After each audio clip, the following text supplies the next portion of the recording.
So those LiDARs, those, people don't know what I mean when I say a LiDAR. If I say to you like a radar, that's what it's doing. It's scanning ahead all the time, and it's estimating its distance from parked vehicles, from junctions, from corners, and it's following the road rules, which is what a lot of people don't do. So here we've asked the shuttle just to slow down before the corner, so you'll feel that. So it's all been programmed to slow down, because it's all the route has been mapped. So it's all been mapped beforehand. You know, on your GPS on your car, you ask it to go from A to B, and it draws a line on the map, and you basically follow the map. But we've drawn the line on the map and asked the bus to follow the line. So we've done it the way around. We've said, I want to go there, like you've highlighted on the map. Then the bus follows it. So does the do you have to trace the route yourself? Yes. And then you digitalised it? Yes. And then you put a road map through it, or you put the line transmitter through it? Yep. Okay.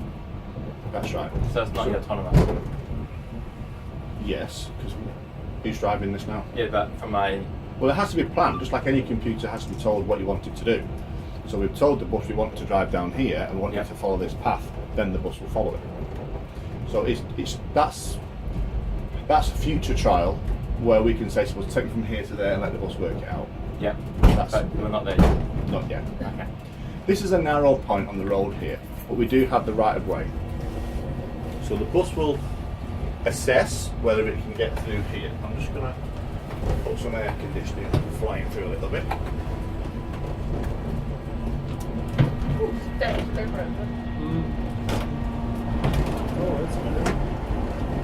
How fast is it going?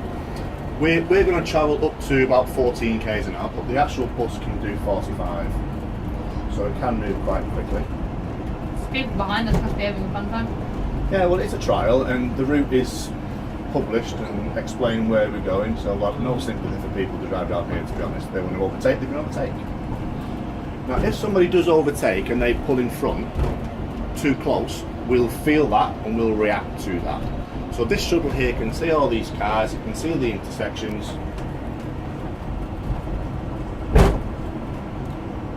Just speed bumps on the floor, that's all. So it's planned to anticipate Perth drivers, right? I don't think Nobody's anyone could planned plan to do that, right? So a lot of people ask about parked cars. How does it pass a parked car? How does it know it's a parked car then? The LiDARs will pick that up and the sensors will detect. And if I could humanise the bus for a moment, what she's doing is saying, can I fit through that gap? And if the bus can fit through, we carry on. If the bus can't fit through, we've asked the bus to stop. And that's when I drive manually with my Xbox controller.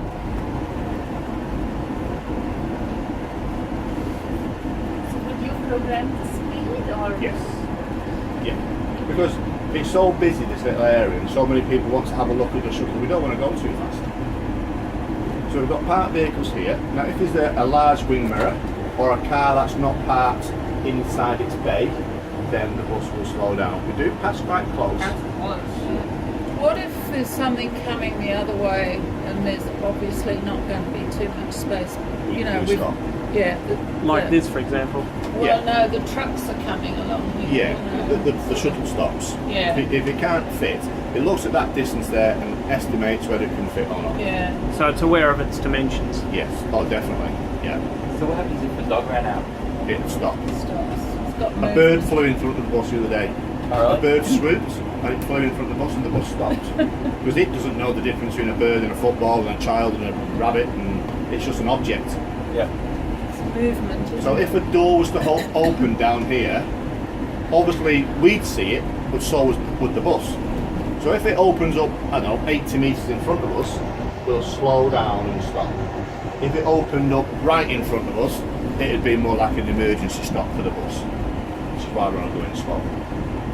If the door opened now, it's going to hit Then the you've bus. got the trouble. We can't avoid that. It's open as we're halfway past. Is there rear? Is Yes. there rear lidar as well? Yeah. Yeah, it's front and But rear. not on the sides, Not on the side. because you don't really need them. No, although there is an upgrade of this shuttle, which hopefully we should be getting pretty soon, which does have LiDARs on the sides. So passing the parked cars. If there was one that was outside of its bay, then we'd stop. I want them in car park out of Spain now. How does it handle like that guy overtaking us if he pulls in a bit too close with the bus stop? Yes. Cyclists do it all the time. Pass us, pull in, the bus sees it. Like that? So if that guy pulls in front, now we'll feel it speed up now. Because we've said around this point here you can get some momentum. How long it takes to program it? What do you mean from start in terms of development? No, What's once the you program? started, once you just About started 2 the weeks. 2 weeks. We've only had the shuttle in Australia since April. Yeah. This is the 3rd stage of the trial. So the first stage was on a closed road circuit. Yeah. The second stage was on this road but with no traffic, closed off. And the third stage is with riders and public and cars and the real world. And that's all for testing purposes. All for testing. We're still testing. So we're guinea pigs. Your participants, so a car pulling out like that, the shuttle will see that, and if it deemed that to be a conflict, then we'd react and stop. What's So- the range of the LiDAR? Up to 100 metres. 100 metres. So we're not controlled by a guy with a laptop computer in an office somewhere. The bus is self-controlling, so it can't be hacked. It's not receiving messages to turn here or to stop there. The bus is working all that out itself. Self-contained. How do you get your test data off the bus? It's simply as a download onto a hard drive, and that hard drive is then emailed to Navia in France. Because it's French made and French designed, and they are constantly, even today, there's a guy here today and he's talking in French to Navia saying we need that modification done. Like we've asked for an upgrade on the aircon. Yeah. It's not Australian standard. You know, it's alright from France.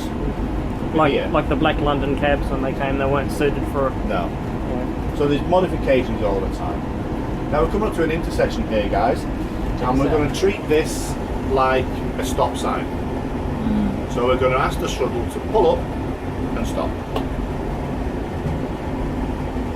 And then once it's done that, the shuttle then will be scanning around, looking for objects, looking for traffic. So it'll move into place. Stop. Gives me a little clip to an on up to say when to stop. Just have a look round, there's no traffic coming, and I'll just tell the bus, whenever you're ready, bus, carry on. So you have to give the command. We've this asked the bus to situation. stop, and then I hand control back to the bus once I'm happy. Okay. Because I don't want to pull out and do 11 k's an hour behind a car, just No. because I don't want to be in the way. Now we're going to do a right turn here, which is quite tricky for the shuttle, because now it's not only looking at its road position, it does indicate, so it is indicating to say we're going to turn, but the shuttle is scanning ahead and it's making an assessment down here. How does the traffic going down the freeway affect when it's going that way? Does it pick up that, or you programmed it out? No, it's programmed to stay on its route, Yeah. so if that's not a conflict for it, then it stays, it's fine. Okay. Once these gone, I'll just tell the bus whenever you're ready.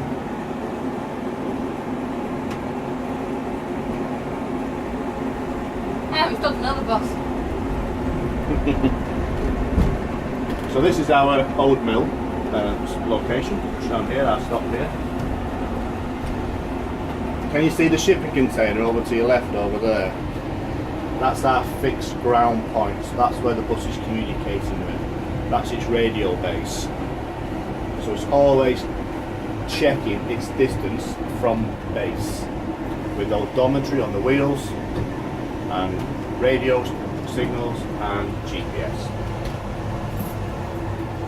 And yes, that's where she sleeps at night. Do you take this? Is this where you keep the bus? Yeah, that's the bus. So it's a secured container, locked, Yeah. and that's where we charge it. Yeah. So we're going to pull up here. I'm going to let the bus stop and open its door, so we'll let a bit of fresh air come through for a moment. So it's centimetre accurate. So not like your GPS on your car that gets you within 20 metres of its location. This is centimetre accurate because it's using a variety of components to get its location. Okay, so now we're going to go back to Sir James Mitchell Park. And I've literally just said, go back to Sir James Mitchell Park. And it's got the same technology on like train doors and elevator doors. The Sensi seals. It is. It's a lot of say basic technology put together. The lidars are military spec. That's what they use for flying drones and driverless tanks and things like that. And so that technology is military spec. But a lot of the components, the wheels, the suspension, the tyres, the subframe, it's off-the-shelf stuff you can buy and put together yourself. If you've got a spare $1 billion. Does that guy follow us around? Yeah. And does he stop cars for us? What he's doing, because how slow are we moving? Yeah, really. So because of that, even though I've told the bus to go, if I get a quick car now, he can just go to the car, stop, you know? So I'm not relying on the bus to do it. Oh, okay. Just so you're safe. So we're going to turn right here. Now you notice the bus will stop. And that driver there was just going, oh, I'm not sure about that. Yep. He was having a bit of a turn. Well, it's always good to be overcautious. Yeah, and that's exactly what we are with the bus. Yeah. We're overcautious. We're making sure I'm not going to put you or me in danger. I don't be in danger. I don't get danger money for this job. Okay, so we're clear there. So if you had to change the route on these bus runs, how long would it take to do that? We actually looked at over 29 routes before we run this trial, and this was the best one in terms of interaction with different objects. Further in the trials of this operation here, we're going to start going up near the zoo and round with different junctions and traffic lights. So each progression will need to be remapped, and that can take about a week or so to remap. Cyclists is no fast. How long Go on, do you sorry. think it's going to be before it's fully operational, where it's just going to be running? Well, it's estimated, mate, for 2020 Yeah. for autonomous vehicles in Australia. I'm not saying to you this is the finished product. It might not look anything like this. What we're trialing or testing is the technology and the concept and the idea. And we're trying to understand how does it affect the road rules and regulations and the risk factors. How does it affect your insurance? So we're looking at all the difficult questions and policy changes that's required. So yes, it might not look anything like this in 5 years' time. Because I drove a Mercedes around the test track in America, Yeah, just completely autonomous, yeah, and that was with pedestrians popping out and all sorts of stuff, and that was pretty surreal. yeah. And that was It is. completely on board. Yeah. And see, the technology's here. It's more of a leap of faith than it is a leap of technology, really. Yeah. It's getting people Culture. to accept it. You know? That's right, yeah. Or understand the concept so they don't. Yeah. I mean, I can There's a see lot a of time bad where drivers here. with these young guys here, they've got a telephone with an app which says, call the bus, pick me up here. The phone says, yeah, I'll be there in 10 minutes. Bus Like turns Uber. up, picks them up. Yeah. Like Uber, yeah. And takes you to work, takes you home, picks you up, takes the kids to school while you're at work, drops you off. So there's less traffic on the roads because one car might be serving 30 or 40 people or something like that. I mean, I have been asking people where do they think this type of vehicle would be best suited, and we've had Rock Nest Island tours, that kind of thing, rather than the same drive around the route all day. There's a shuttle like this that goes around with a speaking dialogue of what's lets you off at certain stops, etc. Hospitals, get you from a car park to the hospital, to get you from the bus station to the train station. Lifestyle villages, you know, for people who don't want to drive anymore and but still active, want to get out, they can jump on a shuttle down to local shops, do the shopping. They're not having to run Even cars. at universities, you could do that sort of go from campus to campus. The only trouble with universities is Too they've many got them pedestrians. students. Yeah, that's true. and you're looking at vandalism Yeah. or larking around, jumping in front of it, and the thing had never moved because it's rather have someone in front of it larking about. So, but yes, we have had universities and colleges consider this, and it was a consideration. Do we run a trial there? Yeah.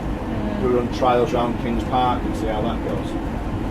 So there's there's a guy from where was it from? The Pinnacles, and they're thinking of, because of that the traffic driving around the Pinnacles. You know what I mean? Up north, it's just ruining the environment. So they're talking about putting like 2 lines of paving stones down and having the bus ride on the pavers. So it's like riding on a track, but it's, you know, they don't have to victimise the whole road. Just 2 lines of pavers. The buses stay on them lines. That's very cool. So just be prepared, because these vehicles here, that's quite close, like this 4-wheel drive here. So if we can't pass, we'll feel it slow down, and it might be quite, I won't say an aggressive slow down, but you'll certainly feel it. So I'm brought a pre-warning you here, because I can see there's lots of large vehicles parked.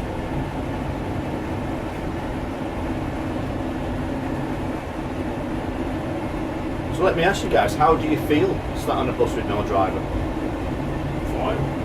It's an interesting feeling. I mean, when you think about putting faith into electronics and computers, I mean, Uber's testing autonomous vehicles now. Yeah. And there's the joke about the Total Recall movie, you know, with Johnny Cap, completely autonomous. Yeah. So we're getting closer to that. Who flies? Yeah. How much autonomy is in an aeroplane? But would you be happy to have no pilot? No, Oh, no. Well, how I much don't of feel the- safe in airplanes to start with. On the How other much does the hand, pilot most of it actually is. do? I was going to say. I have a lot of You faith. don't do a lot. I have a lot of faith in aviation, but I would still prefer a human to be there to look Yes. over And the it's that systems. feeling that Yeah. someone can take over. But if I said to Max here, Max, car crashes, okay? What causes 90% of car crashes? Speed, Who's speeding? Is it the car or the driver? the driver. 90% of car crashes are caused by driver interaction. They've either not done something or they've done something stupid. So all we've done here is remove what causes 90% of vehicle crashes. Now we've got a narrow point coming up here, so we don't have the right of way. So again, I'll humanise the bus for a moment. What she's doing here is saying, and first of all I need to slow down. She? Yeah, call her she. So she slows down, and now she's looking ahead, and she's making an assessment, can I go? And then if it's clear, off she goes. So even if there was a cyclist that was coming down there, we'd stop and give way. So it speeds up on that point just because it's a narrow. Well, it's just got up back to its running speed. Oh, okay. So here's our bus stop. Now I believe I've got some certificates here for you guys. Don't disappear straight away. But you're quite welcome to take some photographs inside the bus, stand outside, I'll give you your certificates, you can take some pictures and do that kind of thing. So back to centimetre precision, back to the post, and then we're back. Thank you very much.